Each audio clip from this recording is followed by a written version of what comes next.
Hey there, I'm Mr. Terry. I'm a high school history teacher. Welcome back to another History Teacher Acts video. All right, we're back for some more from Casual History. You guys have been liking these. Kind of seems like the torchbearer in a lot of ways from Salmonella. Anyway, this video has been getting some traction and I'm hoping I can comment on it. It's called Obscure Obsessions of Royals in History. Hey, when you're rich and you're powerful, you could obsess over whatever you want. So this should be wild. All right, make sure you are supporting Casual History. Their videos have been doing really well, but for how many views they're getting, the sub count should be higher. So this video is going to be linked down below. Give that video a view, of course, and then sub to their channel. We want more of this fun stuff here on YouTube. All right, I'm excited to talk about this. Let's get started. All right, here we go.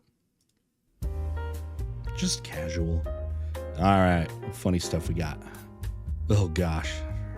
The Salmonella style is so creepy. Welcome back, my friends. Was that Today Yvonne? We'll talk about some weird habits. Oh God, we got Yvonne. We got, oh my God. Oh God, we got, or Vlad, sorry, the Impaler or something. This is gonna be bad. And whatever that crap that is on the right. And obsession. Okay. Welcome back, my friends. friends. Gonna be wild. Today we talk about some weird habits and obsessions.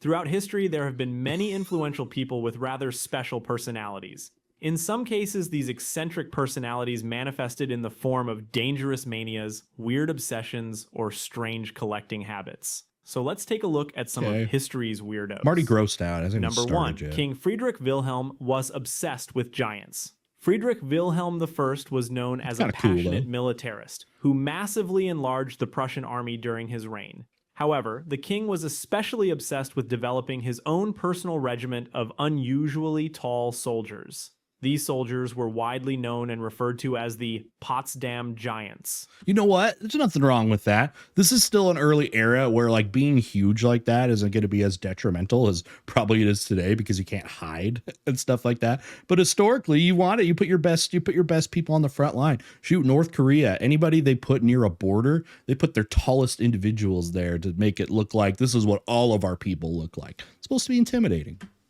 In order to join this elite unit, no special skills were needed, and there was only one criteria for its soldiers. How big you had to be? You had to be at least 6 feet tall. Oh my gosh! Actual giant. Ugh. Then what about, who do you talk about, like someone like Peter the Great of Russia, who was like 6'6"? Is he like a super giant? Let's have a moment of silence for my short kings. But don't feel too bad for them, because there obviously were some fucked up twists to this unit. Oh God, One, what? Friedrich would often travel through the realm, always on the search for tall children. And once he spotted a tall child, he did the only logical thing. He kidnapped the child from its family and left some money as compensation. Secondly, it's like they created their own like version of Janissaries, except instead of the Ottoman Empire's like, you know, taking Christian children because it was forbidden to enslave other Muslims. It's like they're actually just like he's actually just doing it his own people. Wilhelm attempted to make these soldiers even taller by stretching them on the rack, which often led to the soldier being crippled or killed. So yeah, you were treated with money, but you were always just one decision away from literally being ripped apart by a medieval torture People are not device. Stretch Armstrong. Number 2, Emperor Nero took great pleasure in slaying Christians. That's what they say. It wouldn't be a list about crazy rulers without at least one Roman emperor. Nero was a tyrannical and self-absorbed Roman emperor that took the throne at the age of 16. Yeah. By the way, in his case, taking the throne means killing like half your family. Now imagine... Well, his mom was crazy. Nero's mom was crazy and like had manipulated her way to get her son up there through some horribly violent and things like that. And she was overbearing to him. And when he killed her, didn't he? Was it Nero that killed his mother? And then said he was haunted by her the rest of his life, and he would pace around his palaces and stuff. And yeah, he used to demolish, you know, city blocks to build palaces. He was nuts. And then the whole like Nero burning Rome thing, right? Happened to, you know, the downtown area where he wanted his palace just happened to burn down, and then he could build his palace on top. Yeah. And this crazy guy who isn't even afraid of slaying his own family develops hatred for a specific religion. And spoiler, his reign wasn't all that pretty for Christians. After Nero was blamed for the Great Fire of Rome, he quickly shifted the blame to Christians and ordered them to be persecuted. He also took great joy in slaying Christians and was sadistically creative with his means of executing them. Nero executed Christians by crucifying them, feeding them to wild dogs, and burning them. He was especially fond of that last one, as he was known for using Christians as so-called human candles at his parties. By the way, if you want to learn more about the human candle and other crazy punishments, check out my video about brutal punishments of the Middle Ages.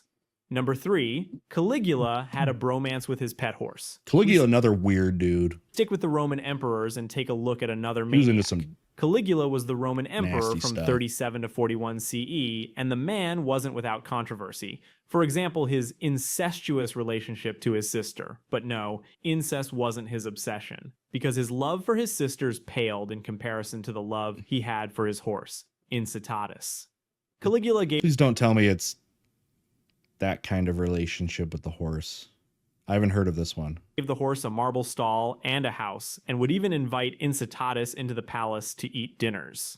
These dinners obviously consisted of oats mixed with golden flakes. Was this the one where he made him a senator? Because it was like a horse senator. I mean, anything else would be beneath such a noble horse, right, guys? There was also a legend claiming that Caligula promoted his horse to the position of consul. But historians disputed this Consul's way higher and believed that this was simply a joke about Caligula's love for his horse. I thought it was the senator, but consul is higher. That's like the highest position in the Roman Republic. Well, it's the empire now, but they still had a, republic, I guess. They still had electors and consuls, that was the highest position. But it wasn't a consul, but was he a senator? Okay, like everything, history's letting me down with the funny stories. If we think back to the Golden Flakes, we all have to admit that this story would make complete sense. Number 4, Ivan the Terrible got a kick out of torturing animals. See, they say this, I mean, it makes sense with Ivan. Like, don't they say that, someone that hurts and tortures animals, it's an early sign of a psychopath that gets that thrill from that will then eventually turn on humans. And for Ivan, for all the, terrible things he did, he kills his son too, and as part of it in a rage. He was a maniac that way. Now we move, but influential to the creation of the modern Russia. On from a man who loved his horse to a madman who hated animals. Ivan the Terrible was an extremely paranoid ruler and had an obsession with maiming and slaying people. I mean, that's, by the way, that feature of paranoia is super common amongst people of high-ranking positions like this. A lot of the ones that have obsessive behaviors. Nero was like that. He was like that. Like the first emperor of China, Shi Huangdi, was notoriously paranoid. And it just coincides with that. But the thing is about paranoia is, though, is just because you're paranoid doesn't mean there people aren't out to get you. Remember, people, you're in a high position like this, you're going to be a target no matter what. So a lot of it's kind of justified. It's just how they responded to it. But okay, what is he doing here, though? Extremely paranoid ruler and had an obsession with maiming and slaying people. I mean, the guy's name was Ivan the Terrible. Are you really that surprised? Although Ivan would torture and slay many people throughout his adult life, his fascination with violence began at an early age. I will not go into details about what the madman did to animals, but if you can't handle this topic at all, I recommend you skip to the next part. Just like any serial killer in the making, as a young boy, Ivan would spend his free time torturing small animals.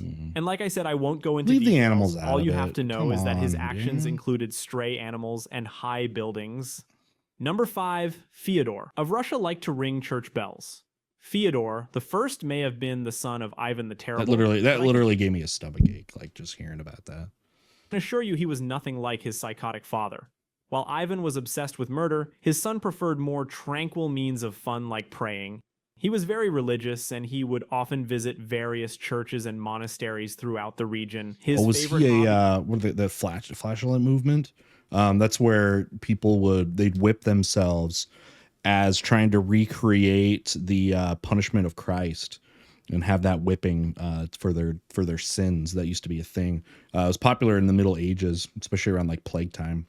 He would often visit various churches and monasteries throughout the region. His favorite hobby was ringing the church bells to invite in the churchgoers, which also led to his very literal nickname of Fyodor the Bell Ringer.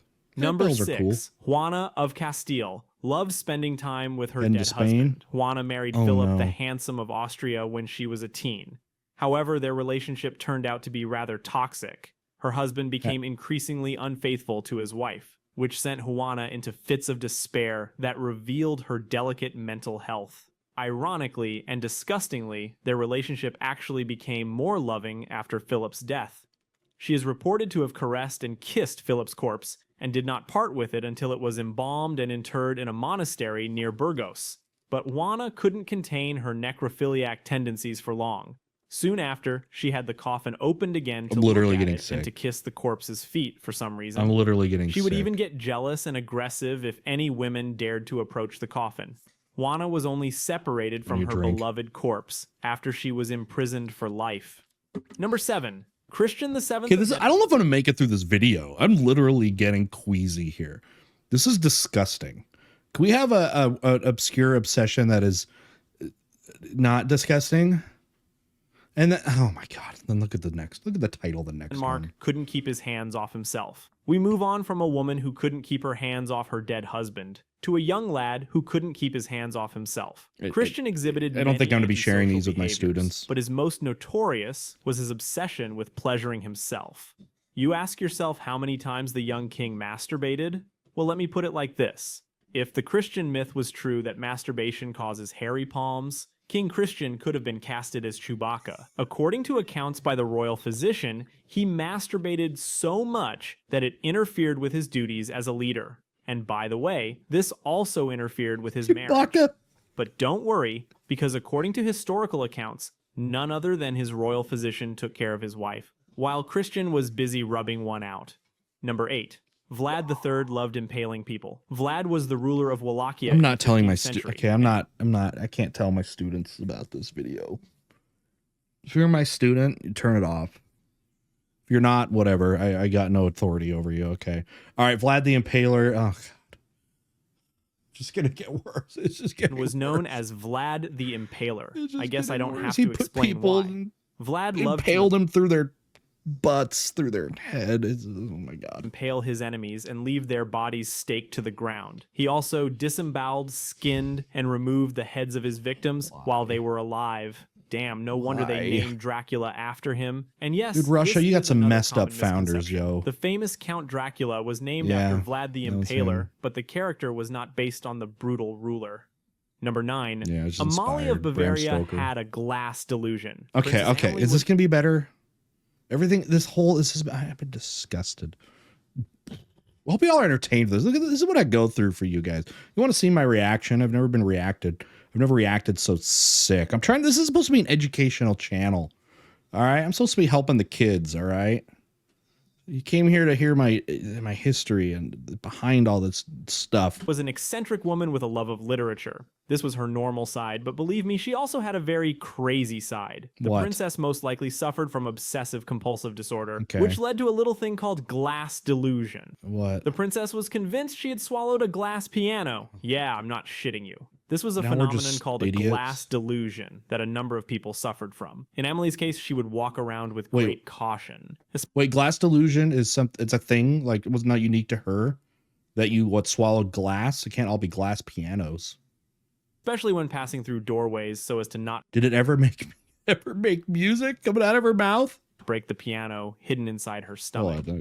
Especially when passing through doorways so as to not break the piano hidden inside her stomach. And finally, number 10. Hey, I talked about this guy, Chuang Di, obsessed with immortality. All right, I know about this story. I'll let them obviously talk about, and I'll let them do the thing if I need to chime in here. But this is a great story. Qin Shi Huang was obsessed with immortality. He's the first emperor of China. Qin Shi Huang founded the Qin dynasty and is considered the first emperor of China. Basically founded China. And like many powerful men throughout history, he wasn't going to give up his power. So he spent much of his time, effort, and money trying to find the key to everlasting life. Right. There are 2 recorded ways in particular. 1, he believed an ancient legend that there were 3 spirit mountains in the middle of the sea that were inhabited by immortals. He even sent search parties there to find magic, immortality-granting herbs. But believe it or not, his soldiers never encountered the immortal mountain spirits. Secondly, The emperor would often drink elixirs and potions that he thought would prolong his life. And talk These about what potions, type? crafted by alchemists, often contained specific type jade he and drank. poisonous mercury. Yeah, Especially mercury. the latter was most likely the cause of his rather early death. He took tablets. But, you know, the craziest part about all this is that Qin Shi Huang's goal was probably the most normal one on this list. And keep in mind, we are talking about a guy who drank mercury in his free time. But that is it. Yeah, so and it was like they would make tablets. He had these alchemists around him that were tasked with trying to make an elixir of immortality. He, like lots of these guys, he became emperor, became leader at a very young age. He was pretty much a child, and unified China through conquest. And then he spent his whole life extremely paranoid too. He also, at a young age, when he became, you know, the emperor, designed his tomb. His tomb, by the way, is the one that was uncovered. Well, they haven't uncovered the tomb. It's got a story behind it. But outside the tomb is where the terracotta warriors were. That's what he had built, which were replicas of his elite soldiers. But yeah, he would take these tablets with mercury and thinking whatever, and the people around him thought that would extend his life, and really what they did is destroyed his brain. Literally, they destroyed his brain, and he became more violent. He became more paranoid because his brain was being destructive because it's poisonous. He literally died trying to become immortal that way. And anyway, yeah. So Shi Huangdi story is a fascinating one. It's like Chinese founding stories, and you got these like Russian founding stories. Dude, some of these countries that we have today are founded on just like these crazy characters. Like here in the United States, we got George Washington. Maybe he had wooden teeth. It's like we don't have the crazy stories with that. All right, final thoughts. All right, that was disgusting. I think if you saw this thumbnail, I'm literally, I think, gonna type the grossest video I've ever seen, because I literally was getting sick to my stomach with these stories. But again, you see the Salmonella stuff come through. He's definitely torchbearer of that and getting those stories. So, you know, we'll keep this stuff coming, you know, as long as we can. Anyways, this stuff has been recommended to me. This video, again, I'll be linked down below. If you like, again, this style, sub to him. His, again, sub count is very low compared to his viewer count, which means a lot of people are watching him unsubbed. Same with my channel, by the way. Come back for more. I'm trying to put out stuff nearly every day these days. So with that, hey, we'll see you all next time. Bye.